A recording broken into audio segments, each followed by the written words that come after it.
ما يود الذين كفروا من أهل الكتاب ولا المشركين أن ينزل عليكم من خير من ربكم۔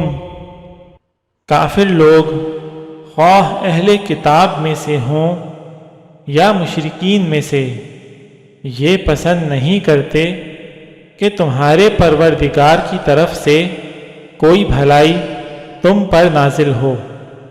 واللہ یختص برحمتہ من یشاء،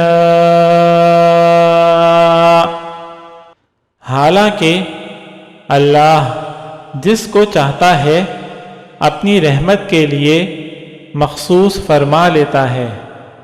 واللہ ذو الفضل العظیم، اور اللہ فضل عظیم کا مالک ہے۔